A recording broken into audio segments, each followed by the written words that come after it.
free speech goes on. So it turns out that your administrators are a bunch of hacks. Pathetic crybaby wusses who only care about the melting snowflakes, who didn't even have the balls to show up, by the way. You got 35 people, 35 security people for little old me. No, not even any protesters, just for me, because of my jujitsu skills and my massive 5'9", 165 Jewish frame. Okay, so I want to start. I come bearing gifts, particularly for the social justice warriors. So I keep hearing that you fellas, that you party people, that you want to, you're wearing around these safety pins. So I brought a whole pack of safety pins just for you. And then to accompany those, I brought the diapers you ought to be wearing. So you can pin that up. You self-indulgent, pathetic children who can't handle anybody who has an opposing point of view. Yeah, you're real strong. You're real tough. So strong and so tough, you have to stand behind the security and the police officers that you're bashing every single day. I promise you, in the privacy of their own homes, every member of that security team and every member of the police force is in agreement with me, not the people who they're protecting from my supposed free speech threat.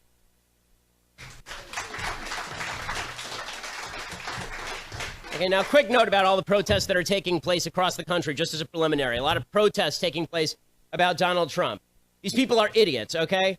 I didn't vote for Trump for reasons both moral and political, but you can keep whining about reality like privileged snowflakes, but you're going to melt in the sun of the real world. Donald Trump does not give two shits about what you think.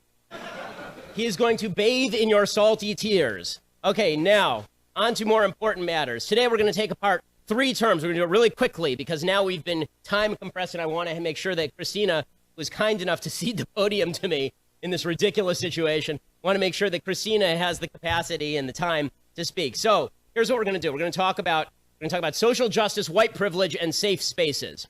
Okay, so first of all, social justice. So back in May, Milo spoke at this university, and the SJWs shut down his event by storming the stage and screaming obscenities and threatening violence.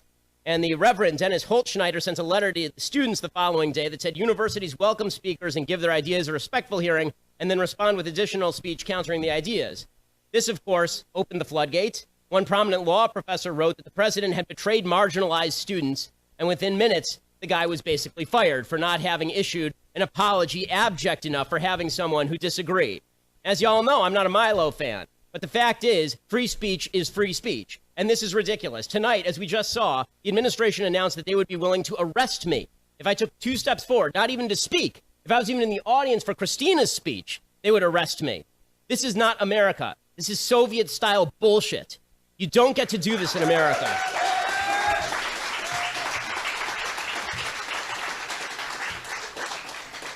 Now, this isn't justice, of course, because justice means that your individual actions have individual consequences. This is social justice. Social justice, by the way, is an oxymoron, and it is for morons. Social justice is the idea.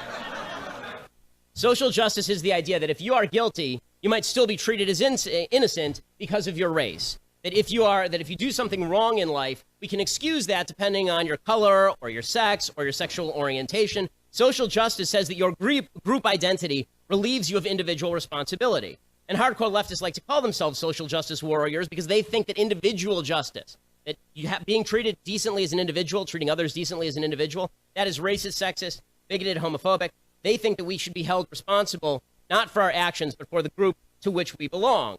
Now, in normal parlance, we call this racist. In normal parlance, we call this sexist, treating people not based on who they are as individuals and what they do, but based on their identity. Race doesn't mean anything. Sex doesn't mean anything when it comes to whether you're a good person or a bad person. But social justice warriors, they say that that standard is just too terrible. It's just too insulting. Social groups must be treated as superior to individuals. Okay, now, the problem with this, of course, is that it's racist. But the question is why the left believes in this sort of stuff. Why does the left believe in what is something that is inherently unfair, something that is inherently racist and sexist and bigoted? Why? And the answer is because the left believes that every person in the world should finish up in the same place. They believe in equal outcomes. They believe that no matter how you're treated, no matter what your upbringing, no matter how you act, everybody should end up in the same place. So if you have 2 people in a room, one rich, one poor, the rich person must have stolen from the poor person because equality of outcome has not been achieved. And the same thing holds true for groups. If you have a group of black people and a group of white people, then equality has not been achieved unless the black people and the white people are of equal status economically, of equal status in society. Equality of outcome is the only thing that matters. And the problem is that individual justice means that some people are not going to finish in the same place as others. Some people are going to take actions that are not beneficial. Some people are going to do stupid things. Some people are going to do smart things. So how does the left solve that conundrum of individual justice? How do they solve the basic truth? How do they make way for the basic truth that some people do smart things and some people do stupid things, and that's what really causes inequality in a free country?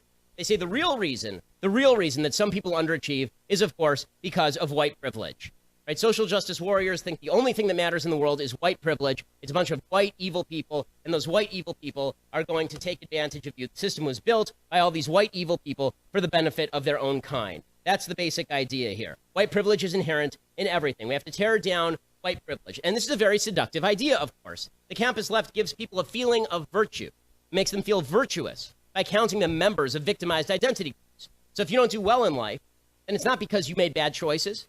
It's not because even of your individual circumstance. It's because America as a country has put you down because you are not one of these privileged white males. Which means the bad guys in this whole narrative are, of course, the privileged white males, right? The white, heterosexual, cisgender males. We are the bad guys. We are the villains here. Now, the good news for the white, heterosexual, cisgender males is there's an easy way to get out of this. And that is to just repent. Just admit that everything you did in your life, everything the founders did, everything that all the white people did ever, all of that was designed so that you could benefit now. And all of your successes and your parents' successes, those weren't due to great decisions. And people's non-success isn't based on bad decisions. All of this is just based on you, and if you just repent and admit that you've never done anything good in your life and that the system is built for your benefit, then they say you're an okay person, which is just wonderful. Okay, now, before we go further, I do want to note something, right? It is true, of course, that black people and other minorities, but particularly black people, have suffered historic discrimination in the United States. That's inarguably true. It's even true that some people are likely suffering the effects of historic discrimination, the after effect under Jim Crow. But that doesn't mean black people right now are suffering institutional discrimination. It doesn't mean that. Okay, it turns out that in the world, you're born into circumstances beyond your control. Some of us are born rich. Some of us are born poor. Some of us are born smart. Some of us are born DePaul administrators, right?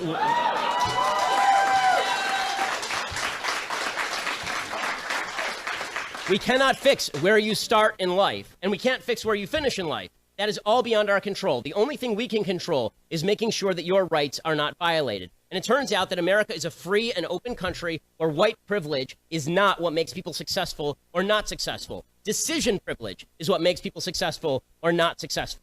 What you do as an individual is going to define whether you have a good life or not in the United States of America. What you decide to do is going to decide whether your kids succeed or fail in America. Not some white guy out in the sticks somewhere who's dreaming about how he's going to ruin your life. It turns out in America, most people don't give a crap that much. Okay, nobody is saying where that black guy in the inner city. I'm sitting around my dinner table at night thinking, how do I keep that black guy in the inner city down? Nobody is doing that. The number of people who are doing that is minuscule or zero. The actual privilege that exists in any free country is the privilege of decision. So, if you want to know why there is disproportionate poverty in the black community, the most obvious reason there's disproportionate poverty in the black community is because there is disproportionate single motherhood in the black community. And that has nothing to do with race. It has to do with bad decisions. The poverty rate among white single-parent families, white single-mother families, is 22%. The poverty rate among black two-parent families is 7%. What happened to the white privilege? Did it just disappear? Did the white people decide that everything was okay now and so black two-parent families were all right? Or does it turn out that you have one parent in the home, it makes it a lot harder to thrive in the workplace. It makes it a lot harder to thrive in raising your child. Right, here's another privilege, the not committing crimes privilege. Everybody keeps talking about white privilege is the reason why there are so many black people in jail. No, black people are committing a disproportionate share of crimes. That's the reason there are a lot of black people in jail. If you don't want to go to prison, as I just found out, all you have to do is not violate the law, right? If you don't want to go to jail, if you don't want to go to jail for murder, the easiest way to do that is to not murder people. And the statistics bear this out. As early as 1994, the DOJ surveyed felony cases across the country's 75 largest urban areas, found lower felony prosecution rates for blacks than for whites. In 2015, the DOJ analyzed the Philly Police Department. They found white officers were less likely to shoot black suspects than black or Hispanic officers. There's a survey in July 2016, a Harvard professor named Roland Fryer, front page of the New York Times. He surveyed 1,000 police shootings. He found black suspects are shot less often than white suspects in comparable situations. Fryer, by the way, is black. How about stop and frisk? That's racist, right? That's obviously white privilege, except for the fact that stop and frisk statistically under-targeted minorities in New York City. Between January and June 2008, Literally 98% of all gun assailants in New York City were black or Hispanic. The number of people pulled over for stop and frisk in that same period were black or Hispanic was 85%. How about pulling people over for speeding, right? This is white privilege, speeding while black, right? The driving while black. Well, back in the early 90s, the New Jersey State Police were targeted. They were supposed to be responsible for this sort of racial profiling. It turned out the New Jersey State Police were pulling over black people 23% of the time for speeding. Only one problem, 25% of the speeders in the state of New Jersey were actually black. About sentencing disparities, right? You keep hearing President Obama talk about the criminal justice system is so racist, and look at the sentencing disparities between cocaine and various other drugs, between crack and powder, typically is the one they use.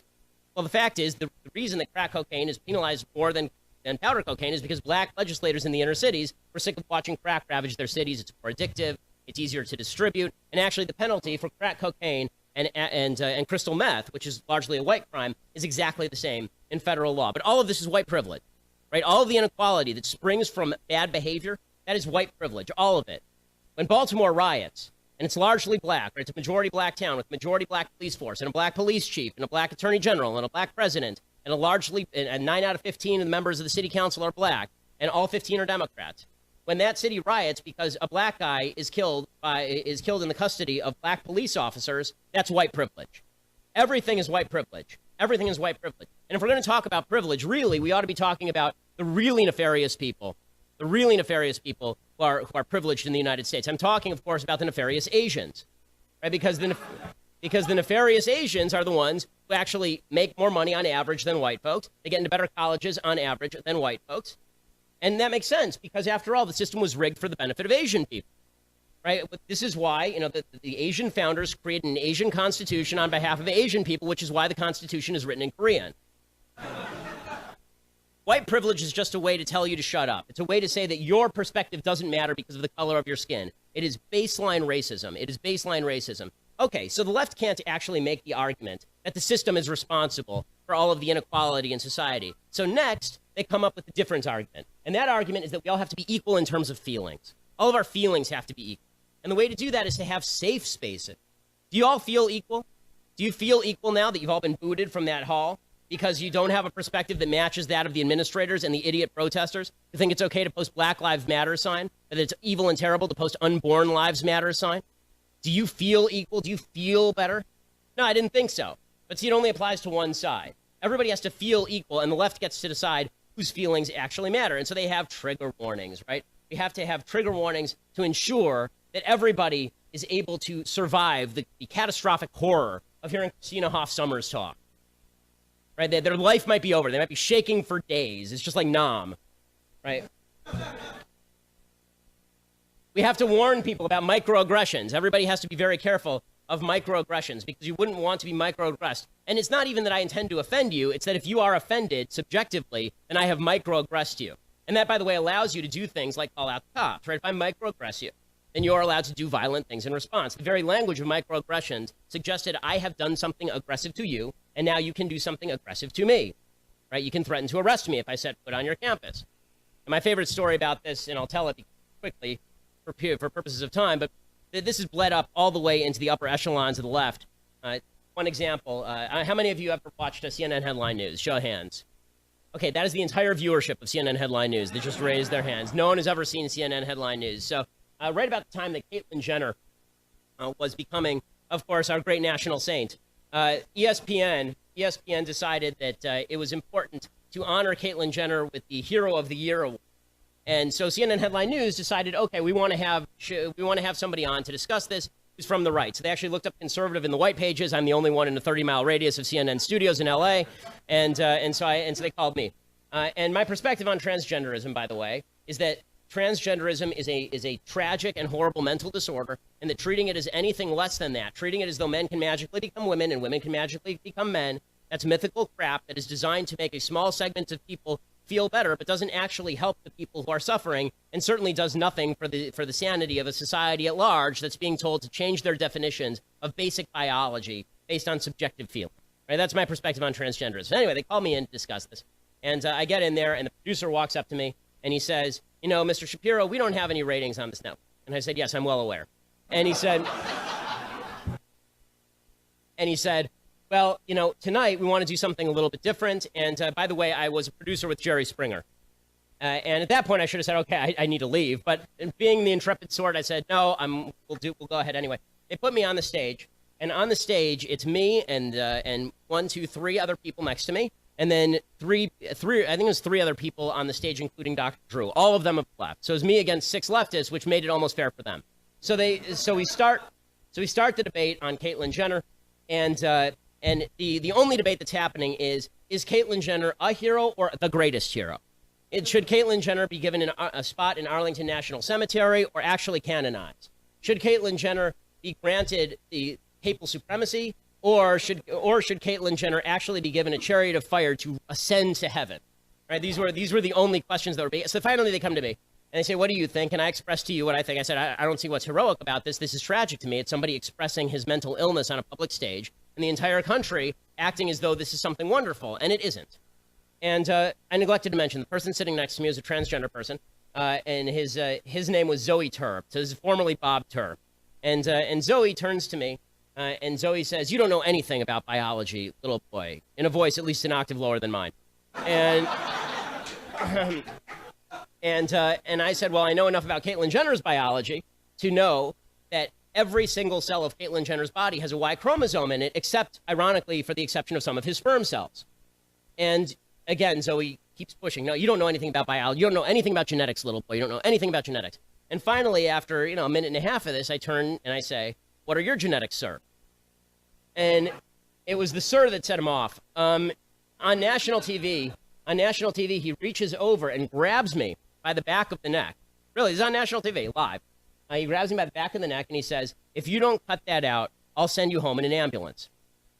And honest to God, the first thought that went through my mind was, you don't even go home in an ambulance. I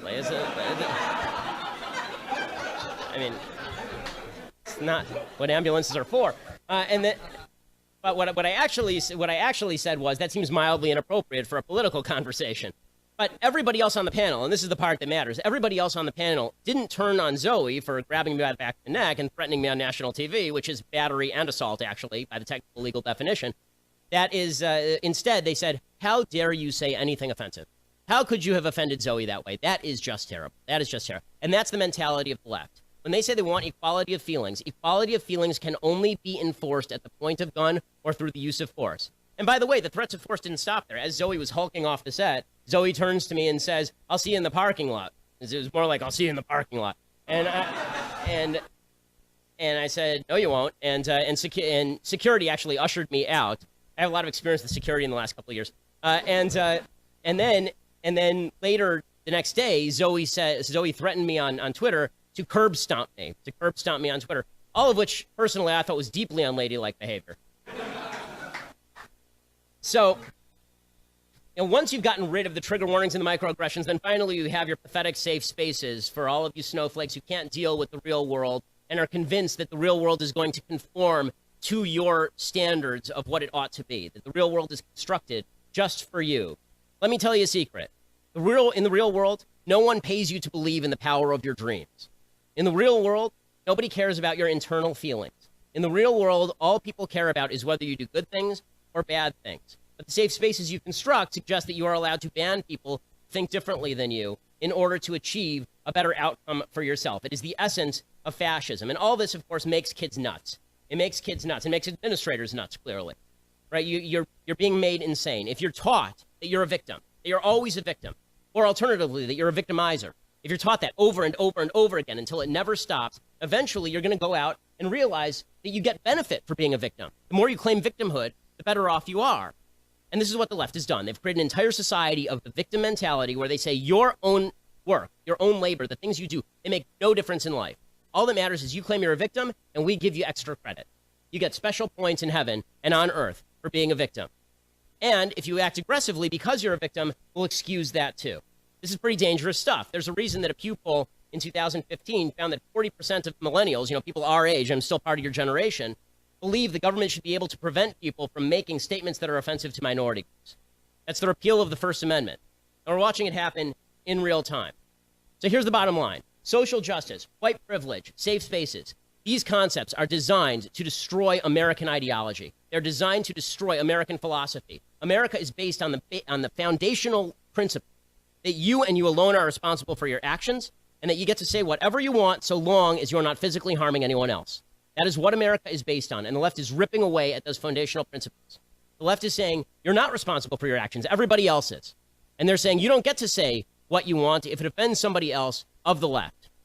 This is how a democracy, this is how a republic slides slowly into fascism with a smiley face.